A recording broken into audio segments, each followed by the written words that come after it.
Hoje são 12 espécies proibidas pelos próximos 5 anos, é isso, Thiago? A intenção inicial era a cota zero, que era a proibição total da pesca, né, por 5 anos. Uhum. Isso já está acontecendo em alguns outros estados que fazem divisa com Mato Grosso, né, principalmente pro lado do Araguaia ali. A pessoa tá ali na divisa ali do Araguaia com Tocantins ali, no lado do Tocantins não pode pescar. Uhum. No lado do Mato Grosso pode, né? Então ficou essa briga ali. Mas... Eu imagino o cara do lado de cá do Rio, né? O cara do lado de lá do Tocantins, fazendo inveja pro cara do lado de cá, né? Aí, então, a proposta inicial era cota zero, daí houve muita briga, porque, na verdade, a briga maior é a seguinte: os pescadores profissionais, eles não podem ter outra renda. Uhum. Se eles receberem outra renda ali, eles podem até perder a aposentadoria. Isso é um problema. Então, chegou com essa lei proibindo totalmente, então aí chegaram no meio termo. Vamos proibir algumas espécies, aí o pescador profissional ele pode continuar trabalhando se ele quiser, né? Certo. Então, se ele quiser continuar sendo profissional.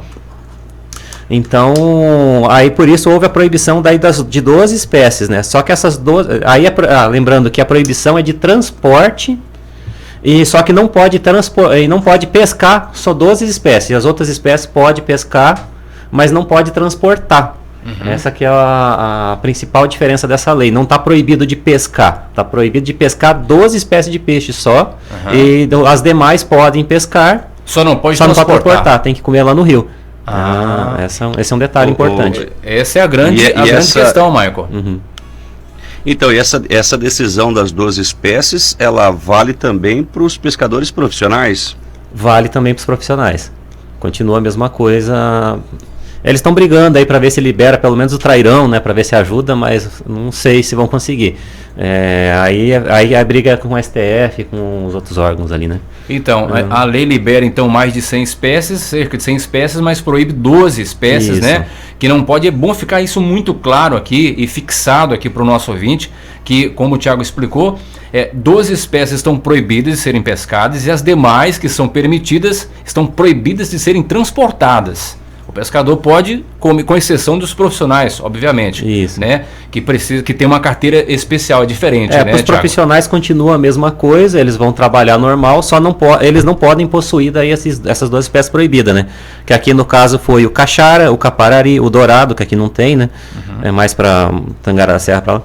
O jaú, matrinchã, pintado, a piraíba, que é o filhote, né? Uhum. A piraputanga, pirarara, o pirarucu, trairão e tucunaré. Aí, lembrando o seguinte, algumas desses peixes aqui, eles estão virando invasores, que é o caso do pirarucu. Uhum. Por exemplo, o pirarucu, ele não é da nossa bacia daqui, né? Ele é mais do Araguaia, para lá, aquela região ali de cima. E como ele fugiu dos tanques, às vezes acontece de ter pirarucu no rio. Então, apesar do pirarucu estar proibido, aí para nossa região ele está liberado. Olha aí. Na pesca dele. Faz parte que acaba fazendo parte de um controle, né? Porque o pirarucu é um grande predador, né? Onde ele tem, ele consome até traíra, né? Sim. O próprio tucunaré, né? O tucunaré, por exemplo, ele não era muito tradicional de Aripuanã. Aí o pessoal soltou ele aqui na usina, né? Hoje ele tem lá pra cima. Né? Já é pescado aí nos rios e pra cima, né? E agora, Thiago, além dessa questão das espécies proibidas, a questão da traia de pesca, isso tem alguma coisa a ver também? Mudou alguma coisa na lei? Tem um tipo de anzol específico, a tipo de isca específica? A questão de outras traias, né, também foram proibidas nesse contexto da lei? Houve alguma mudança? Então, o pescador ele tem que evitar transportar rede, né, e pescar com rede. Ele tem... Aqui o pescador profissional ele pode usar o espinhel, né, que é o anzol de galho, lembrando que ele pode ter 10 unidades de anzol identificados, né, mas o amador não pode usar esse tipo de pesca, né. Uhum. Acho que o arpão também acho que é proibido, se eu não me engano, a pesca submarina, né. Uhum. Mas na fiscalização em geral o que o pessoal vai olhar é se está com rede, já é um agravante muito grande se tiver com rede, e se tiver com espinhel também o pessoal costuma recolher. Então, a tarrafa entra nessa categoria de rede também, Thiago, ou não? A tarrafa? A tarrafa. Acho que se for aquela pequena, não. Né? Não, só a grande, né? Mas tarrafa. Mas é rede, mesmo rede de arrasto, né? Que o pessoal fecha o rio, né? E deixa aquele negócio lá. Aquele lá é o problema. Porque ela pega de mamana, caducana e todo tipo de peixe, é isso, sim, né? Entendi. Esses dias eu fui abordado por uma pessoa que me disse, tiraram foto lá de um amigo que estava comendo um piau, né? Pescou um piau e tal, e já fizeram uma denúncia, mas o piau não entra nessa lista aqui, né, Thiago? Não, então, 12 espécies, né? A gente tem os peixes proibidos, né? Que são as 12 espécies que eu comentei. Mas os demais está liberado. Aí a questão é que é o tamanho do peixe. Pode ter influenciar ali. Aí na lei de pesca ali a gente tem as medidas. Mesmo os liberados tem as medidas específicas. Tem as medidas. Aí é uma lista até grande, né? Na verdade, de tamanho, mas assim, a regra em geral é 2 kg por pessoa que pode pescar e mais uma unidade. Entendeu? Aí o pessoal já tem muita dúvida, que o pessoal tem esse lambari, qual que é a medida do lambari para pegar, né? Então assim, a gente tem várias espécies de peixe, mas a lei não trata de todas. Então em geral o entendimento é o seguinte, os peixes que não estão listados na lei, a gente entende que a restrição é os 2 kg. Então, se for lambari, você pode pegar 2 kg de lambari ali e mais uma unidade. Então, para poder consumir no local, né? Olha, a gente fica com uma dúvida seguinte, porque a gente, pelo menos quem gosta de pescar, gosta da prática esportiva, obviamente, né, de passar ali aquele momento no rio pescando, mas também gosta de trazer o peixinho para casa, para fazer depois, né, aquele prato diferenciado. Essa legislação agora ferrou com isso.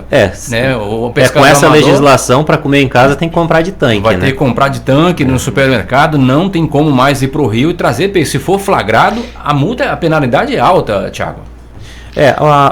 A multa, se eu não me engano, é R$500 a unidade, geralmente é por peixe, né? Ou a gente pode arredondar para quilo também. Aí depende a estrutura que o fiscal tiver. O cara tiver com 4 peixes desse aí, já tá com 2 contos aí de multa. Fala, Maico. Ô Thiago, e é justamente essa questão de pesca nos rios, produção de tanques, essa era uma dúvida, porque é fácil você ir no supermercado e encontrar essas espécies que estão proibidas, né? Pelo menos aí o pintado você vai, encontra no mercado e pode preparar ele em casa. Mas o órgão, a SEMA, existe uma fiscalização, um controle dessa produção para saber identificar se aquele produto que está lá no mercado, ele realmente foi produzido num tanque ou veio de algum rio? Como é que funciona esse acompanhamento, Thiago? Aí já entra a questão da declaração de pesca, né? Então, por exemplo, a gente comentou que os pescadores profissionais podem continuar trabalhando e eles fornecem. Então, o pescador profissional, ele tem uma DPI, que a gente fala, que é a declaração de pesca, né? E ele através desse documento ele tira a nota fiscal. E cabe observar que aqui no estado do Mato Grosso tem a restrição, mas no Pará não tem. Então o que está acontecendo? O pessoal está trazendo peixe do Pará. Inclusive muitos pescadores profissionais daqui estão lá. Eles nem estão mais trabalhando aqui por causa dessa restrição. Então, aí alguns peixes que a gente acha que está no mercado ali nem é da região, eles são de outro estado. Aí a SEMA fiscaliza. Com a guia de transporte, né? Vem tudo ok. Nota fiscal, tudo certinho. E aí a questão de peixe de tanque, o peixe de tanque ele tem a nota do produtor rural. Então a pessoa está com peixe. Aí é um problema também, até eu comentei sobre a questão do transporte. E se o cara estiver transportando peixe de tanque, como é que fica, né? Tem as listas dos peixes que estão permitidos. Então, por exemplo, na lei ali cita tilápia. Se o cara tiver com tilápia, não tem erro que a tilápia não é do rio, né? Agora, se for um outro peixe que tem na região aqui e que o cara pode ter criado em tanque, o ideal seria que a pessoa tivesse a nota fiscal do peixe. Então, se ele foi num Pesca e Pague, em algum lugar, você tem que comprovar que ele veio de lá com esse peixe. Ou de uma represa dentro de um sítio próprio, que ele cria. Vamos falar um peixe aí que é difícil, mas a gente sabe que todo mundo gosta, uma trinchã, que pega ali no Telespires, né? Fica difícil essa emissão de nota se ele for um sitiante que produz, né? Então tem que tomar esse cuidado também, né? Tem que tomar esse cuidado. Tiago, a questão dos povos indígenas também, né? Os originários e os quilombolas também tá liberado, né? Porque eles dependem da pesca, né? Subsistência. Mas aí é diferente porque eles estão liberados o consumo desses peixes ali, né? Mas aí a comercialização... provavelmente pescam dentro dos próprios rios, né? Mas eles ainda estão dentro da mesma regra também, se for sair para fora da região deles. Então, se eles quiserem comercializar esse produto, eles vão ter que seguir a mesma regra. Para lembrar que essa lei estadual, né, afeta cerca de 15 mil famílias que são pescadores artesanais em Mato Grosso. Agora, Thiago, O pescador profissional, ele tem a carteirinha de pescador, tem toda uma capacitação ali, e quem não é profissional precisa fazer a sua carteira, mesmo acima de 18 anos tem que fazer a carteirinha para ir pescar, senão não pode também. Isso, acima de 18 anos precisa ter a carteirinha. Se a SEMA flagrar alguém pescando lá no barco, tá com a vara na mão lá pescando, e vai pedir a documentação, ele não tem a carteira, também vai sofrer a penalidade. Isso. Então, o governador ele tem batido muito nessa lei de cota zero, nessa lei de transporte zero, e ele tem investido muito na fiscalização. Então, a gente tem a equipe daqui que fiscaliza, só que vem equipe de fora. Então, lembrando que tem a Polícia Ambiental que fiscaliza, a gente tem os servidores da SEMA que fiscalizam, às vezes o IBAMA fiscaliza também. E na fiscalização é abordado se a pessoa está com a carteirinha e se está transportando peixe, né? E se tem rede, se a gente olha se tem rede, se tem...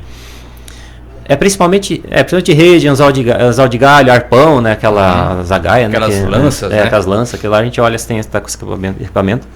E pode acontecer nessa situação a apreensão do equipamento. Então a gente apreende o equipamento e pode apreender até o barco se a pessoa estiver transportando os peixes fora de... Estiver transportando peixe na prática, né? Porque ele só pode transportar próximo de onde vai consumir. Então ele tem que estar no máximo 200 metros do rio. Certo. Então se você estiver fora, pode acontecer de ter barreira. Então quase toda semana tem uma equipe que está rodando aí para fiscalizar, né? Então... é bom ficar atento, né? A população ficar... E assim, lembrando que não está proibido pescar, está proibido transportar o peixe. E não pode possuir no barco, na hora da fiscalização, os peixes que estão proibidos. Então, se tiver um pintado, a gente chegar lá e tiver um pintado, já rodou. Já ou tiver comendo na barranca ali um pintado, já foi também. Não pode comer. Agora, Thiago, informação para quem quer, quem pesca e às vezes está até indo para o rio aí de forma irregular, sem a carteira, o que deve fazer? Deve procurar a SEMA para fazer a carteira de pescador? Tem uma taxa, né? E ela vale para um ano, é isso? Isso. A taxa é uma UPF, esse valor muda um pouquinho de acordo com a legislação. A última consulta que eu fiz era 118, já comentou 132, mas se eu não me engano é 118. Mas fica mais ou menos nesse preço aí a taxa. Essa carteirinha de pesca, a SEMA está passando por um processo de informatização, então atualmente não precisa mais ir na SEMA para tirar. Na verdade nunca precisou, mas era difícil de achar o link. A SEMA agora atualizou o sistema lá e a pessoa facilmente encontra o botãozinho lá, carteirinha de pesca. Você vai lá no site da SEMA, lá na barra lateral tem um botãozinho carteira de pesca. Aí você clica lá, vai abrir um portal. E daí, para emitir a carteirinha de pesca agora, antes não pedia, agora tem que ter um cadastro na SEMA. Esse cadastro você faz na hora, que vai abrir ali, mas para quem já tem o CAR, que tem o CAR da sua propriedade, ele já tem o cadastro no sistema. Já vale. Só que daí tem uma dificuldade. A maioria do pessoal que faz o CAR, eles pagam um responsável técnico e a pessoa que faz o cadastro para ele, e ele cadastra uma senha, e às vezes o produtor não sabe qual senha que é. E se ele não souber a senha, ele não consegue entrar no sistema da SEMA. Então ele tem que saber a senha dele para poder entrar no sistema lá e emitir a carteirinha. A emissão é simples, não é complicada, mas ele vai precisar se ele não tiver cadastro na SEMA, se ele não tiver o CAR, ele vai precisar anexar a cópia do RG e CPF e a cópia do comprovante de residência no sistema. Maravilha. Ô Ivan, só título de curiosidade, desculpa, Maico. Isso aí, inclusive eu entrei no site da SEMA agora, Thiago. Já aproveitei que você falou aí. E a primeira notícia aqui no painel do site é uma fiscalização. A SEMA prende redes, cevas fixas, anzóis e pescado durante a operação contra a pesca predatória na Baixada Cuiabana. Inclusive esse tema é tão relevante e atual que o próprio SEMA, o próprio site tem... Atualiza isso. As fiscalizações estão acontecendo, várias apreensões aí, estado afora. Diga, Michael. A dúvida com o que diz respeito também, Tiago, porque verifica a documentação, carteirinha, se ele é pescador ou não é, mas a questão da embarcação e quem conduz a embarcação, questão de documentação, essa também é uma responsabilidade, uma fiscalização da SEMA, Tiago? Então, aí é uma curiosidade. A SEMA em si não vai olhar a carteirinha de... como é que é? O condutor. O condutor, a RAIS, né? A RAIS e a embarcação. O problema é, se for a polícia ambiental, eles olham. Porque é papel da polícia olhar a questão do transporte. Aí, E não é de competência da SEMA a regularização do barco. O barco ele é junta marinha, né? Isso. Então o condutor ele tem que ter a RAIS e ele tem que ter a documentação do barco. A maioria não tem. Então isso é um problema. E pode, se for o batalhão ambiental que tiver a campo, eles podem estar prendendo o barco só por não ter esse documento. Então, mas a SEMA em si, a chance da SEMA prender esse barco é maior se a pessoa tiver com os peixes proibidos ou tiver com os equipamentos proibidos. Principalmente se for rede, né? Então... Maravilha. Thiago, eu tenho uma dúvida que eu acho que ainda eu insisto nela, que é a questão do tamanho, né, dos peixes. A gente sabe que temos 100 espécies liberadas, mas temos 12 proibidas, ou seja, a chance de pescar as que estão liberadas eu acho que é maior, né, Jairson? Matematicamente falando, né? Se fosse números iguais, acho que depende da região, né? Depende da região. Tem região que tem algumas espécies que nem tem, né? Nossa, aqui tem algumas espécies que não temos ainda. Mas essa questão de tamanhos, como é que o pescador ele vai saber certinho qual que é o tamanho? Será que eu peguei um tamanho aqui? Esse tamanho passa no teste? Como é que ele faz, Thiago? Ele tem um treinamento para isso? Quando é emitida a carteirinha de pesca amadora, consta o tamanho dos peixes. Às vezes acontece o seguinte, tem peixe que ele existe aqui, mas ele na carteirinha ele está citado em outra bacia. Mas o tamanho está na carteirinha. Até interessante que assim, não são tantos peixes assim que tem tamanho. Eu estou olhando aqui, por exemplo, por Paraguai, na carteirinha de pesca consta 9, que tem uma medida restritiva ali, né? Aí na bacia amazônica são 6. E daí na Araguaia já são 15 peixes que tem a medida na carteirinha, na hora que aparece. Então, na bacia amazônica, aqui os peixes que tem a bicuda, a cachorra, o pacu, isso dos liberados, né? A bicuda, a cachorra, o pacu prata. Aí está faltando aqui, não sei se é Pacupeba, não poderia estar aqui, né? Que é que tem, né? Mas não tá. Aí tem o curimbatá, daí tem o palmito. O palmito ele mudou, ele não tinha tamanho. Até aconteceu recentemente uma operação ali. Foi no dia que mudaram a lei, pegaram os pescadores com palmito fora de medida. Mas não tinha na lei. Agora tem. Aí o cara falou, não, você tá pescando, mas como é que eu vou saber? Né? Esse cara tava no Rio lá e mudou a lei. Ele tinha que estar com a Starlink ali. Tinha que estar com a Starlink lá pra usar. Então, aí assim, tipo, a bicuda é 60 centímetros, a cachorra é 60, o pacu é 45, o pacu prata seria 30, e a curimbatá 30 e o palmito é 35. Seriam essas medidas do peixe daqui da nossa região, né? Então... E aí tem outros peixes que tem aqui, mas como eu citei, eles aparecem na lista, só que em outra bacia. Aí tipo, falaram a piau cabeça gorda aqui é 30 centímetros, tem que ser um piau grande. Pensando no piau, hein? Esse é um piauzão. Tem que chegar nesse piau aí. O piau, então, ele está nas espécies liberadas, mas eles são acima de 30 centímetros, é isso? Acima de 30 aqui, mas isso para a bacia do Araguaia. Então... Daí o fiscal na hora ele vai acabar olhando essa lista aqui, mas essa lista que está na carteirinha de pesca. E treina na mão, né? Treina na mão. Treina na mão. Ô Thiago, a pergunta aqui do ouvinte, a gente sabe que nós moramos numa região com bastante comunidade, com muitas comunidades indígenas, né? Nossos irmãos indígenas e muitos pescadores excepcionais, aliás, pescadores natos, né, Jairson? E muitos indígenas vendem pescados, né, para o comércio, até como fonte de renda. Essa venda também estaria proibida, estaria inclusa nessa lei, esse transporte.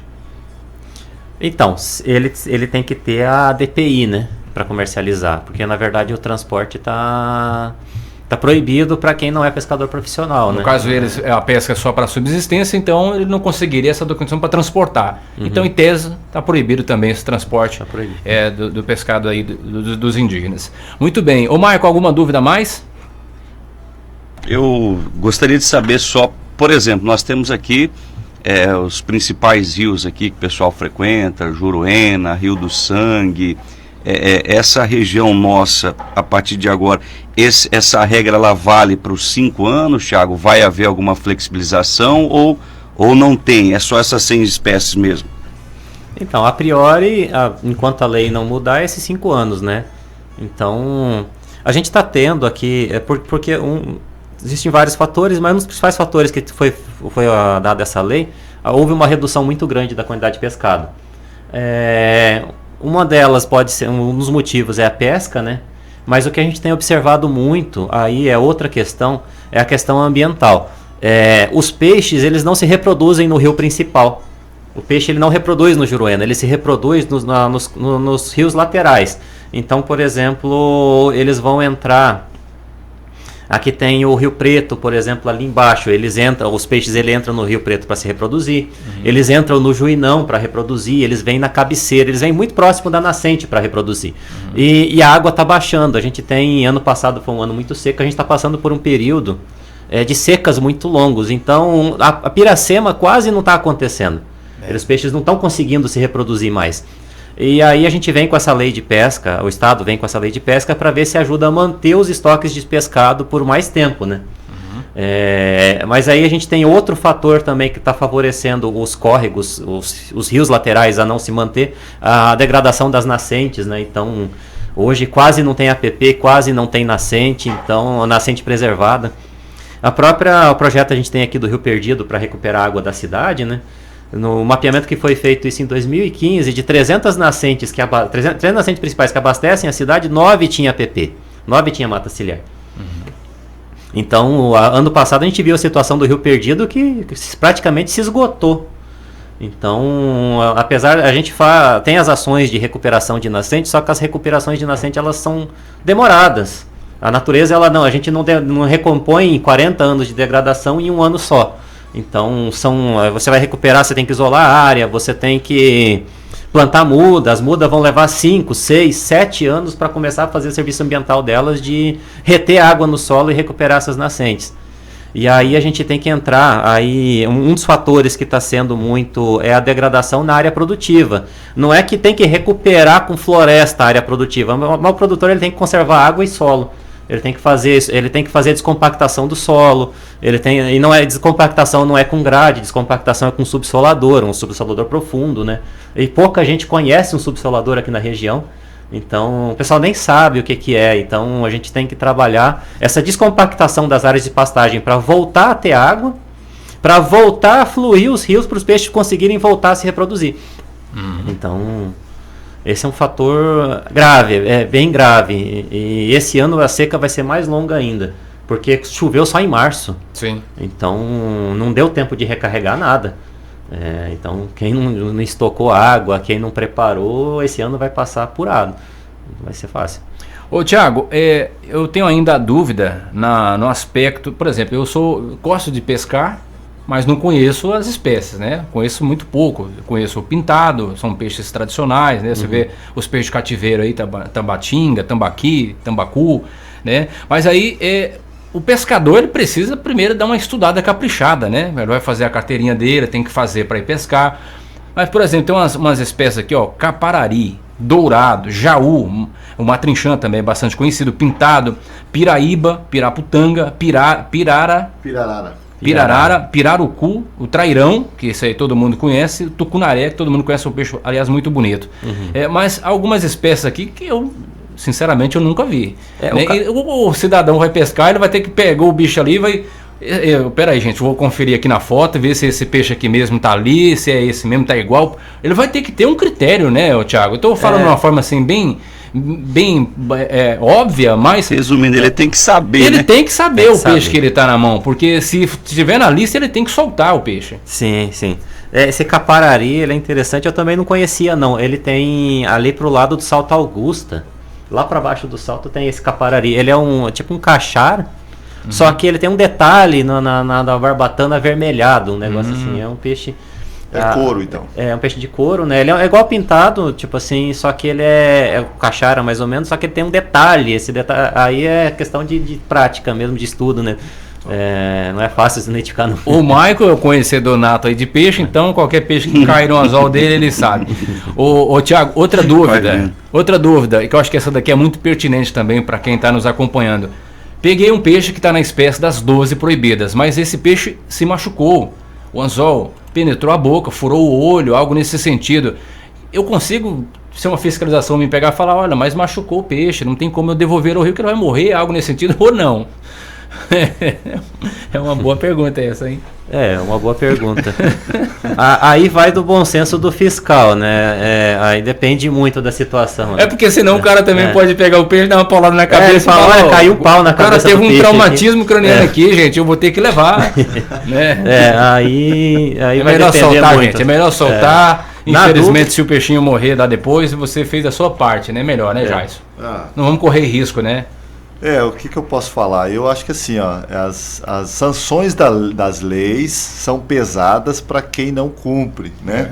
Então, às vezes a gente não concorda com todas as leis, mas é muito mais pesado descumpri-las, né? Exatamente. Então, a gente tem que ver todo estudo aí. O Thiago falou de uma coisa que é pecuária e agrícola, que impacta a disponibilidade de peixe futura. E a gente vem falando aí do reservatório de água, que é o solo, através do relevo, há meses, há anos, vem falando. E o Juarez Cividini acabou de mandar uma mensagem aqui, bom dia para o senhor, seu Juarez, sobre o subsolador. Então, é uma prática agrícola de conservação, primeiro, de estabilidade de produção nos anos secos, o subsolador, que você vai ter raízes profundas. A raiz é o próprio subsolador quando o sistema está muito bem montado. Quando o sistema não está bem montado, a raiz não penetra, não subsola naturalmente o solo, aí vai compactando, vai ficando dura, a água vai escorrendo ao invés de filtrar, e aí a produção diminui, o produtor capenga e a natureza também. Então o Thiago levantou aí, é perfeito, essa questão aí da conservação natural do sistema. Muito bem. Eu acho que as dúvidas foram sanadas, né? A gente estava com bastante dúvida aqui, muito ouvinte mandando mensagem aqui para o programa. Então eu quero agradecer, Thiago, a sua participação aqui. O Thiago Batista, engenheiro agrônomo, analista de meio ambiente da SEMA, que é a regional, com sede em Juína, atende toda essa região noroeste aqui. E como é que está preparado, Thiago, a SEMA em termos de fiscais? Está com números suficientes? Foi ampliado os números de fiscais para esse momento em que vive o Estado com a lei em vigência? A SEMA em si, ela não tem concurso desde 2008, né? Então está defasado. Defasado. Só que o governador, ele incluiu outros órgãos no sistema Cisnama, que são os bombeiros, e a própria polícia também faz parte, de certa forma, do Cisnama, sendo a polícia especial, que é a polícia ambiental. Só que o governador tem mobilizado os servidores para essa ação. Então, tem sido uma prioridade, tanto a fiscalização de pesca quanto a fiscalização de desmatamento. Então, todo mês tem operação, se não for daqui vai ser de fora, mas vai vir alguém. Então, nunca fica sem ter uma equipe a campo. A gente tem ali a região de Colniza mesmo, lá é semanal, toda semana troca equipe. Eles não deixam de mandar equipe. Os municípios que estão na lista de prioritários ali de fiscalização, de alertas, que tem muita alerta ou muita denúncia, o Estado tem mantido um efetivo bom. Então, é bom ficar atento, né? A propriedade que não tem CAR, que faça o seu CAR para evitar uma visita, né? Então, a prioridade de fiscalização, inclusive, é quem não tem CAR. Tem muita gente que não faz com medo da SEMA achar, e a SEMA acha porque ele não tem. Acontece. Então, Então a gente orienta, né, que os produtores tentem estar entrando com a regularização do imóvel para evitar uma visita da fiscalização. E a polícia tem sido grande parceira, né, a polícia militar. Então os fiscais a campo, eles sempre vão, como é um crime, né? A população fala, mas eu sou trabalhador. Não, se não fosse crime, a polícia não precisava estar junto. Já entra aí, né? Então a gente sempre está a campo com a polícia, que eles são grandes parceiros nossos. E aí tem a polícia ambiental,